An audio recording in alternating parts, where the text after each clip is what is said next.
Good morning, everybody. Thank you so much for joining us here at 7 o'clock. I'm Roger Susanin. I'm Caitlin Nuclo. You're watching Eyewitness News here on the Wax. We appreciate that.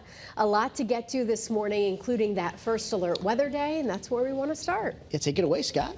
Yeah, we have the threat today for some strong winds. I'm sure you've been hearing it all morning from Scott Gagliardi. All morning. Yeah, so that's clearly we're still into it. It's going to pick up in intensity. You're going to notice the wind today. Okay. I mean, if you haven't noticed it in the past couple times that it's been windy, It's going to be there. You're going to feel it today. Yeah, those wind gusts, we're talking anywhere from 45 to near 55 miles per hour.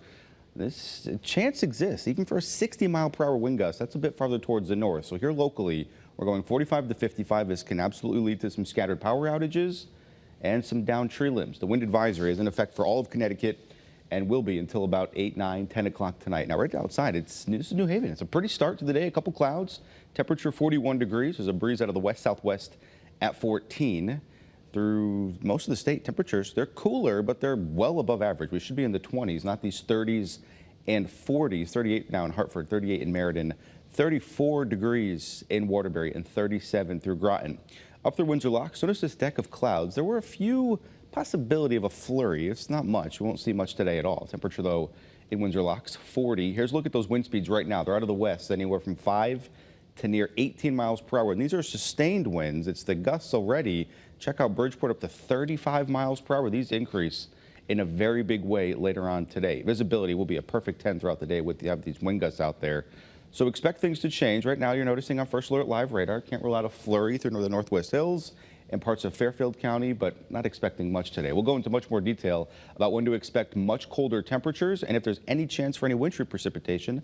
I'll have that forecast coming up in just a few minutes. Roger? All right, thanks, Scott. We're going to have to hang on to our hats or hair pieces, whatever you may put on your head this windy morning. Hey, most of the state, we're looking in pretty good shape in terms of our traffic, but we do need, of course, to hang on to our steering wheels as well as we look in Hartford, Waterbury, Middletown, and in Manchester. I do want to tell you about one major issue that is playing out. We don't have a camera there, but right now in Haddam, Route 9 is closed going south between exits 19 and 15 because of an overturned vehicle. So if you are driving south on 9 in Haddam, you're going to maybe need to detour around that mess because, again, the highway is closed going south on Route 9 in Haddam. That is, look at your First Alert traffic report driven by your Connecticut Chevy dealers.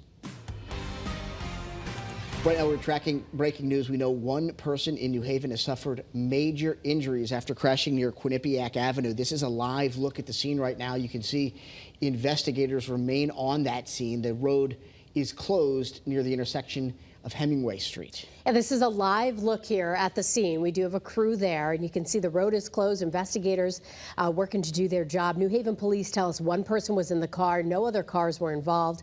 And we're working to learn more about the victim's condition right now and also the details surrounding that crash. Of course, we'll bring that to you as soon as we have it.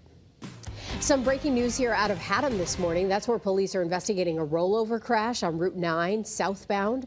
Pinpoint News Tracker takes you to the location just north of exit 15 here. State police tell us it was a single car crash and the person was seriously hurt. The southbound lanes are closed right now at exit 19. So if you do have to head out that way, you might want to seek an alternate route.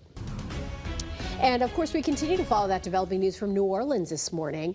We know that at least 15 people are dead and dozens more have been hurt. Terrible situation. Your reporter Nicole Valdez is in New Orleans right now covering the security concerns ahead of tonight's Sugar Bowl.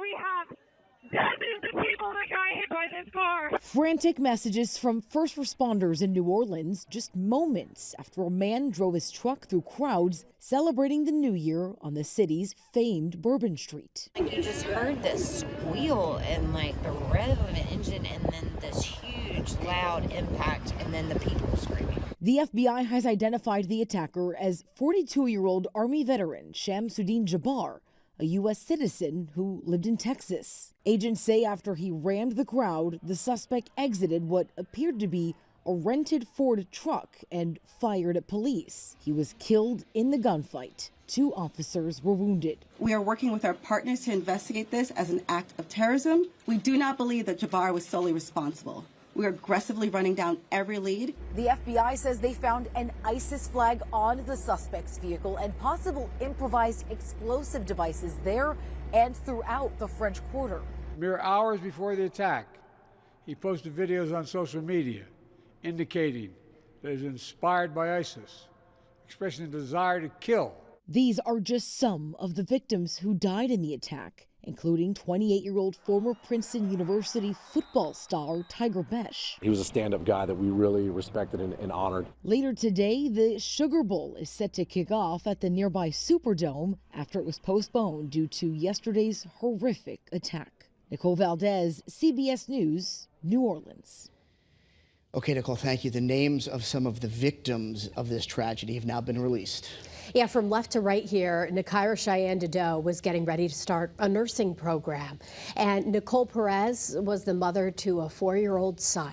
Tiger Besh worked in cybersecurity after an impressive football career at Princeton. And Reggie Hunter is described as a loving dad, the father of an 11-year-old son, as well as a baby boy.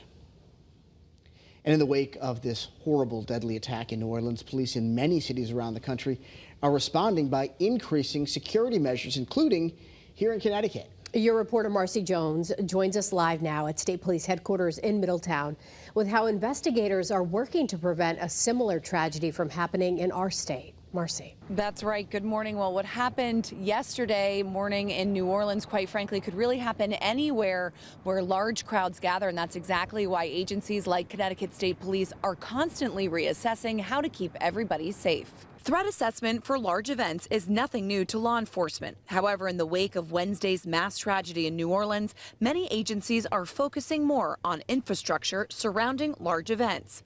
Utilizing large trucks, dumpsters, snowplows, and other barriers is something law enforcement agencies are factoring into planning for large event crowds. It's much more professional, the planning at the events here. In Connecticut that I've seen, that I'm used to, in the coordination through the Joint Terrorism Task Force for the fusion centers. Connecticut State Police tell Eyewitness News during this time of year, additional patrols are already in place statewide, saying in part, quote, our intelligent operations unit remains a vital component towards this mission by actively monitoring incidents both locally and nationally in order to deploy the appropriate resources as necessary to head off a tragedy before it occurs. Connecticut State Police also want to stress that currently there's no known threat to the citizens of Connecticut. Your reporter in Middletown, Marcy Jones, Channel 3 Eyewitness News.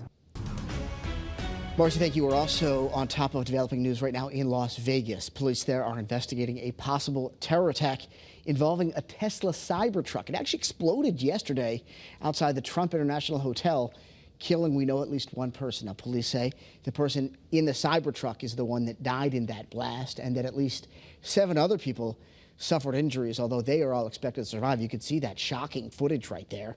Authorities believe fireworks, gas tanks, as well as camping fuel were all connected to a detonation system controlled by the driver inside the vehicle.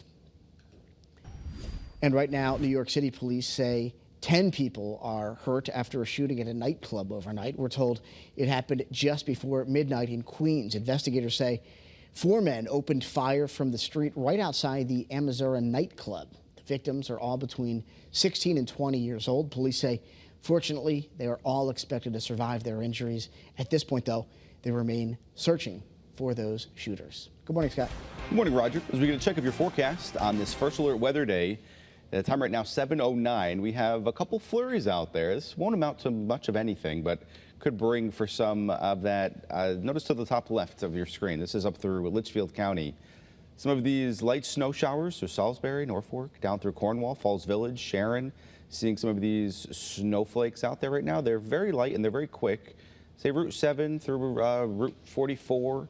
A quick flurry out there that's moving quickly to the south and to the west. You see 99% of the state not seeing anything like that. But would you believe that these flakes are coming all the way from Lake Ontario? Check out that stream of moisture, that blue, from the lake there through New York and then all the way down here through Connecticut. This is the theme we could expect for today. We have these strong wind gusts that will pick up later on this afternoon, and with our temperatures in the upper 30s to lower 40s, we're talking feels like temperatures in the 20s to around freezing all day. That's your inland look at, your hour-by-hour forecast. Here's a look at the shoreline temperatures, 38 through that 43. Through later on this afternoon, wind gusts, though, we're expecting 30, 40, and even in some cases up and over 50 miles per hour. We'll go into much more detail about when these winds subside, as well as what to expect for this upcoming weekend. All that's up next with your full First Alert forecast.